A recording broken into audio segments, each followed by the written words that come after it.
Kembali lagi teman-teman, kali ini kita akan mencoba mendefinisikan ataupun mendeskripsikan terkait dengan pola grafik atau chart pattern analysis.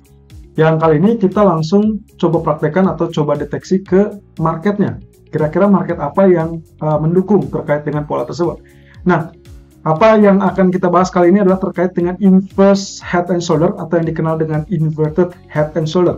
Kira-kira akan seperti apa sih potensi pergerakan dari inverted head and shoulder ini, lalu kemudian bagaimana cara memanfaatkan peluangnya kalau memang ternyata terdeteksi di pola market. Oke, kita langsung lihat terlebih dulu dari teorinya terkait dengan inverted head and shoulder ini. Nah, ini adalah salah satu gambar yang kita sudah siapkan, inverted head and shoulder atau dikenal dengan inverse head and shoulder. Ada 3 opsi di mana bentukannya tidak selalu neckline-nya bergaris lurus atau horizontal, melainkan bisa juga miring ke kanan seperti ini atau miring ke atas seperti ini. Oke, kita lihat terlebih dulu. Kalau misalkan yang pertama, poin pertama adalah kondisinya yang equal atau berimbang, di mana level resistant neckline itu kecenderungan berupa garis datar. Tapi di sini juga punya spesifikasi yang Anda lihat di sini. Left shoulder, kemudian right shoulder-nya kecenderungannya tidak terlalu jauh berbeda. Dan ini adalah yang paling umum digunakan atau yang paling dasar digunakan. Lalu kemudian saat breakout, itu adalah tanda-tanda bahwa dia sudah confirm untuk terjadi kenaikan. Jadi ingat, poin utamanya adalah cari terlebih dulu atau confirm terlebih dulu terkait dengan breakout-nya. Kalau tidak breakout atau tidak confirm breakout, maka potensi tersebut masih belum confirm. Nah, oke, kasus yang kedua adalah kondisi di mana neckline-nya kecenderungan miring ke kanan yang ditandai dengan right shoulder-nya kecenderungan lebih rendah daripada left shoulder. Ini kondisi yang umum juga dan sering dipertemukan ataupun ditemukan di dalam kondisi market. Jadi kalau misalkan teman-teman menemukan seperti ini, jangan memaksakan bahwa neckline-nya harus sejajar ataupun harus satu garis horizontal, melainkan disesuaikan dengan ketinggian dari right shoulder berbanding dengan left shoulder tersebut. Nah, konfirmasinya juga tetap sama, Anda harus menunggu terkait dengan penembusan ataupun breakout dari neckline tersebut. Selama tidak tembus, berarti belum confirm. Dan targetnya apa? Targetnya adalah setinggi bagian head. Semuanya sama, ya. Dan terakhir opsinya adalah kalau ternyata miring ke kanan atau miring ke atas, ya. Dan ini kondisi di mana jarang terjadi, tapi sekalinya terjadi juga masih tetap confirm sebagai inverse head and shoulder. Nah, Anda bisa deteksi bagian left shoulder kecenderungannya lebih pendek daripada right shoulder. Biasanya ini ditemukan mungkin pada prakteknya dia sudah kecenderungannya mulai naik, tapi sayangnya kenaikan tersebut masih terhadap di bagian neckline. Nah, sekarang kita coba lihat dari market apa yang akan kita bahas, termasuk juga bisa kita manfaatkan kemudian hari. Dan tentunya ini kasus yang sudah ditemukan selama 1 minggu terakhir, termasuk hari ini baru terdeteksi ternyata yang paling memungkinkan adalah pola inverse head and shoulder. Itu pun dengan catatan kemungkinan neckline-nya sudah ditembus. Kita lihat market apa.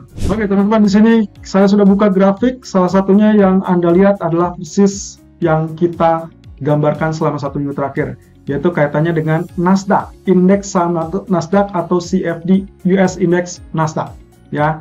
Dan di sini teman-teman bisa lihat prosesnya beberapa kali dia mengalami kenaikan sampai akhirnya di penghujung ini. Kita justru awalnya menduga itu terkait dengan bullish flag, ditandai dengan kemungkinan potensi rejection yang ada atau yang sempat terjadi waktu itu di bagian support, baik itu trendline yang warna orange ataupun support dari trend channel.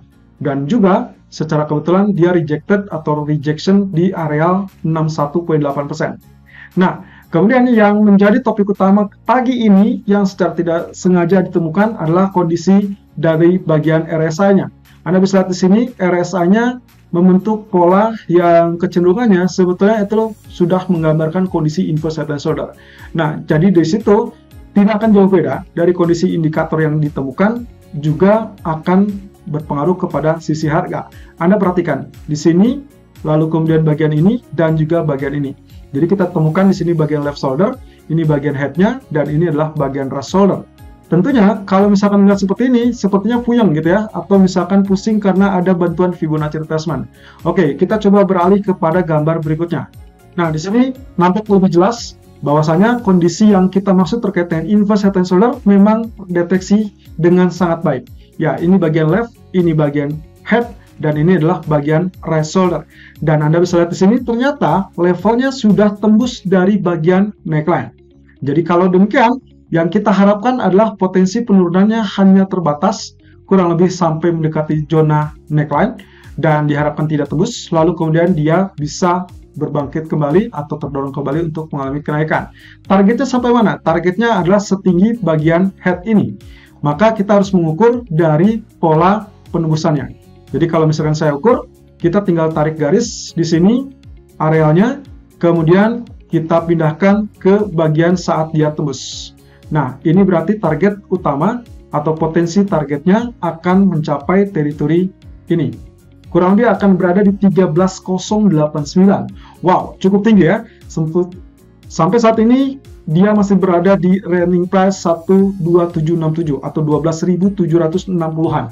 Nah, berarti kalaupun kita mengharapkan terjadinya koreksinya relatif terbatas, maka neckline yang dimaksud itu akan berada di kisaran ini. Ini berarti potensi penurunan tidak boleh lebih rendah daripada 12.620.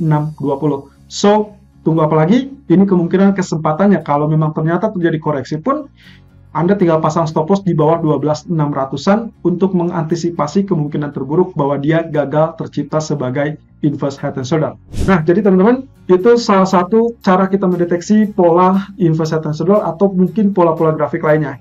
Kalau nanti kita akan temukan beberapa pola grafik yang ada di beberapa market lainnya, tentunya kita akan bahas dan juga kita coba cari momentum apa yang bisa dimanfaatkan. Anyway, grafik tadi saya gunakan di grafik H4 Nasdaq dan mungkin saja berlaku 1-2 hari ke depan atau bahkan 1 minggu. Tapi kita akan lihat intinya adalah berhasil confirm untuk tembus lanjutan atau justru dia kembali turun di bawah zona neckline. Kalau dia kembali turun di bawah zona neckline, otomatis inverse head and shoulder gagal total.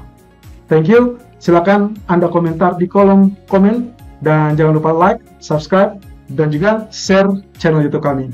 Saya Irfan untuk Agrodana.